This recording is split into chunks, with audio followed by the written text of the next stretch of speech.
వినుకొండ నియోజకవర్గంలోని నూజెండ్ల మండలం గాంధీనగర్, సాయినగర్, తిమ్మాపురం గ్రామాల నందు ఎన్నికల ప్రచారంలో భాగంగా గ్రామాల్లోని ప్రధాన వీధుల్లో తిరుగుతూ ప్రజలను ఉద్దేశించి ప్రసంగించిన వినుకొండ శాసనసభ్యులు బొల్లా బ్రహ్మనాయుడు, వారితో పాటు నియోజకవర్గ మండల స్థాయి నాయకులు తదితరులు పాల్గొన్నారు.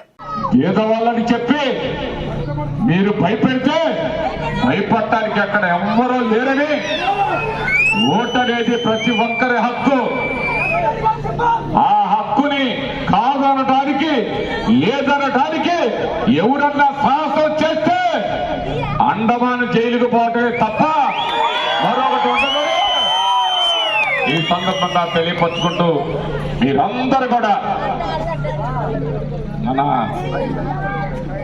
ఎంపీ అభ్యర్థిగా ఇలా చెప్పారు, పెద్ద వాళ్ళు అందరూ చేశారు. నరసరావుపేట ఎంపీగా ముగ్గురు ముఖ్యమంత్రులు చేశారు.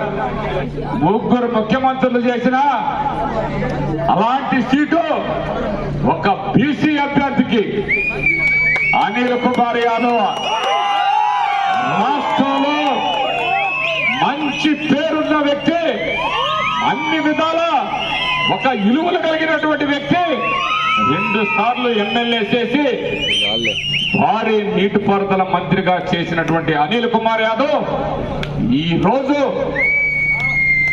ఎవరైతే వైఎస్ఆర్ కాంగ్రెస్ పార్టీ నాయకుల్ని కార్యకర్తల్ని మోసం చేశారో వాళ్ళని ఇంటికి పంపించడానికి వచ్చినటువంటి వాడే ఆయనే అనిల్ కుమార్ యాదవ్ అని ఈ సందర్భంగా తెలియపరుస్తున్నాను. అందరూ కూడా అనిల్ కుమార్ యాదవ్ గారికి మరి ఎంపీ అభ్యర్థిగా ఆయనకు ఒక ఓటు, మళ్ళా రెండోసారి నాకు ఎమ్మెల్యే అభ్యర్థిగా అవకాశం కల్పించారు.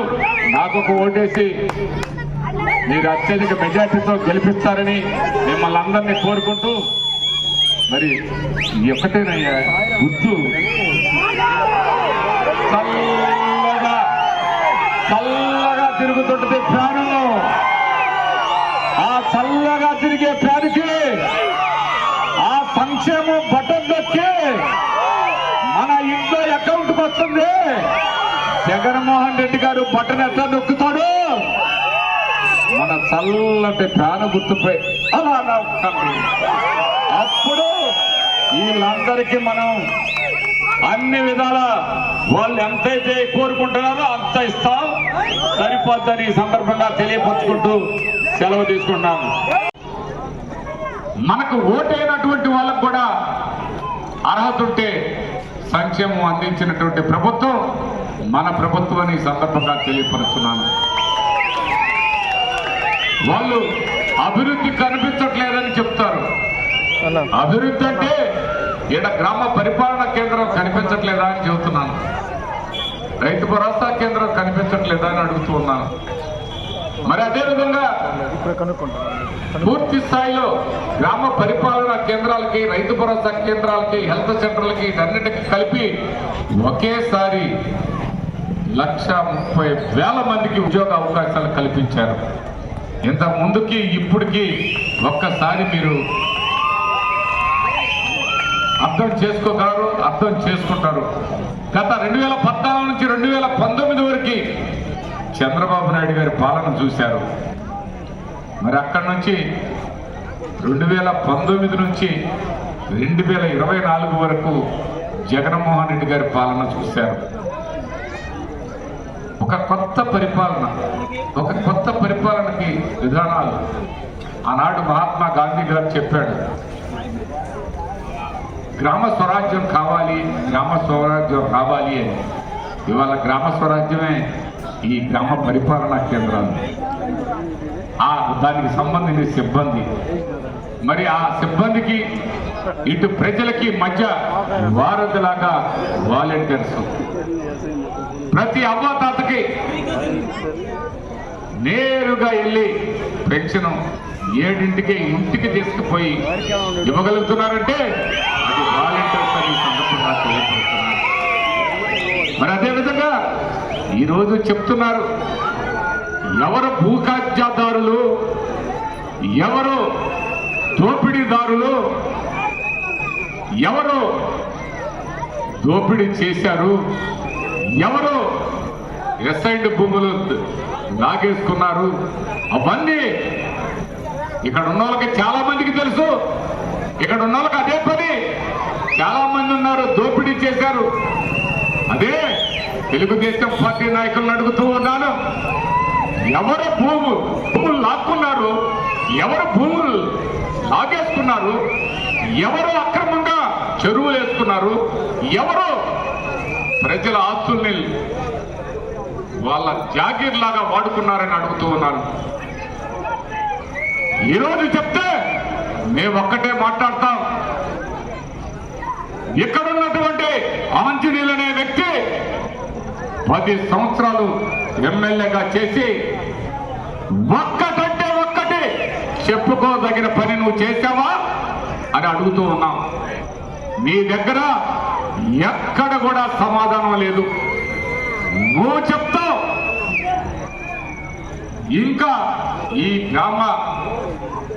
ఆ గ్రామం అని తారతమ్యం లేకుండా నియోజకవర్గాన్ని దోపిడీ చేశారు. నీరన్నారు, చెట్టు అన్నారు, మట్టి అన్నారు, జన్మభూమి కమిటీ అన్నారు. నీరు ఎక్కడుంది అంటే గుంత తీసినట్టు, మొక్క నాటినట్టు, మొక్కల కొన్నందుకు, మొక్కలకు నీళ్లు పోసినందుకు కోట్లు మొక్కలు నాటామని దోపిడీ చేశారు. ఆ మొక్కల కాంట్రాక్ట్ ఎవరో తెలుసా? అదే టీవీఎస్ ఆంజనేయులు గారిని ఈ సందర్భంగా తెలియపరుస్తున్నాను. చంద్రబాబు నాయుడు గారిని అడుగుతూ ఉన్నాను, కేంద్ర కమిటీ వచ్చి ఆంధ్రప్రదేశ్ లో అద్భుతంగా మొక్కలు నాటారంట, అవి ఎక్కడున్నాయ్యా అని అడిగారంట. ఆ కమిటీకి చెప్పారు, అయ్యా వర్షాలు పడలేదు, పగపగ ఎండలు మండుతున్నాయి, ఆ మంటల్లో ఈ చెట్లన్నీ ఎండిపోయినాయ్యా అని చెప్పారంట. అసలు ఎక్కడ నాటారో చెప్పండి అయ్యా అని అడిగారు వాళ్ళు. ఏమండి మేము నాటాం కదా ఎండిపోయినాయి, అంతకంటే మేము సమాధానం చెప్పలేమండి అని చెప్పారు. అంటే ఈ లక్షల మొక్కలు, కోట్లు మొక్కలు జీవీఎస్ ఆంజనేయుల ఖాతాలోకి పోతే, అక్కడి నుంచి ఆ లోకేష్ బాబు గారు ఆయన ఖాతాలోకి పోతే, అక్కడి నుంచి మంత్రుల ఖాతాల్లోకి పోతే ఇలా ఉంచేసుకున్నారు. నీరు, చెట్టు, మట్టి, జన్మభూమి కమిటీ. మళ్ళా ఇంకోటి జాలాది గుంతలని చెప్పారు. జాలాది గుంతలో 9 దోవండి చెప్పారు, 9 దువ్వారు. ఇంకుడు గుంతలు అదే జాలాది గుంతలు. ఆ జాలాది గుంతల్లో జారి పడ్డారే కానీ ఎక్కడ కూడా జాలాది గుంత డబ్బులు వీళ్ళకి రాలా, వారికి వచ్చిన ఎమ్మెల్యేలకి, ఎంపీలకి. ఇలా మోసాలతో, అబద్ధాలతో ప్రభుత్వం నడిపినటువంటి చంద్రబాబు నాయుడు గారు మేము ఒక్కటే అడుగుతున్నాం. ఆనాడు అదే బడ్జెట్, ఈనాడు అదే బడ్జెట్. ఈరోజు మేము చెప్పుకోగలుగుతున్నాం. మొన్న పార్లమెంట్ లో ఒక ఎంపీ క్వశ్చన్ వేశాడు, ఆంధ్రప్రదేశ్ లో 4 లక్షల కోట్లు సంక్షేమం అభివృద్ధిని ఆన్లైన్ లో కొట్టామని చెప్తున్నారు, అది వాస్తవా అని ఆర్థిక మంత్రికి ప్రశ్న వేస్తే, ఎస్ అది వాస్తవేను, 2,70,000 కోట్లు సంక్షేమం జరిగింది. ఆ తర్వాత కూడా అభివృద్ధి అంటే గ్రామ పరిపాలనా కేంద్రాలు, గ్రామ సచివాలయాలు, అదేవిధంగా రైతు భరోసా కేంద్రాలు, అదేవిధంగా హెల్త్ సెంటర్లు, అదేవిధంగా గోడౌన్స్, ఇవన్నీ కూడా కనిపిస్తున్నాయని మీరు చూడలేదా అని అడిగారు. అదేవిధంగా కాలేజెస్, స్కూల్స్, ఇప్పుడు అంజిరెడ్డి గారు చెప్పారు, ఈ ఊరు స్కూలు ఒకప్పుడుకి ఇప్పటికి తేడా. ఇవన్నీ మన ప్రభుత్వం, మన జగన్మోహన్ రెడ్డి గారు చేసినప్పుడు ఇదంతా కూడా 4 లక్షల కోట్లు ఆన్లైన్ లో కట్టినారే. అదే బడ్జెట్ చంద్రబాబు నాయుడు ఒక్క 4 లక్షల కోట్లు మేము చెప్తున్నాం. ఒక 100 కోట్లకు నువ్వు చూపించు, నేను రోడ్లు వేసానంటాడు. మేమే లేదా రోడ్లు? నువ్వు మీరు మొక్కలని చెప్పి చెరువులో మట్టి తీసావు, పూడికలు తీసావని చెప్పి దోపిడీ చేసినటువంటి తెలుగుదేశం పార్టీ నాయకులందరూ ఇవాళ మాట్లాడుతున్నారు. ఇక్కడ ఒక ఆయన వచ్చాడు కొత్తగా, వైఎస్ఆర్ కాంగ్రెస్ పార్టీ, ఇందాక ఏం చెప్పారు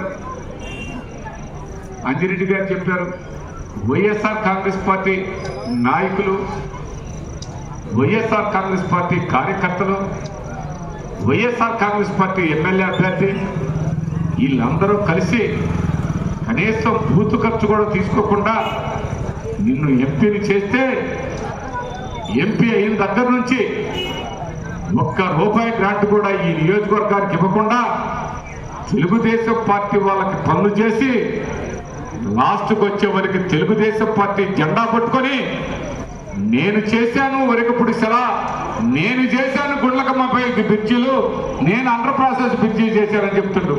ఆ మాట మాట్లాడడానికి నీకు అర్హత ఉందా అని అడుగుతూ ఉన్నాను. నువ్వు ఎవరు పార్టీలో గెలిచావని అడుగుతూ ఉన్నాను. ఎవరు దయా దాక్షణ్యం మీద గెలిచావని అడుగుతున్నాను. మా జెండా, మా నాయకుడు, మా ముఖ్యమంత్రి గారు నీకు ఒక అవకాశం ఇస్తే నీకు ఆ స్థానం వచ్చిందన్న సంగతి నువ్వు మర్చిపోయి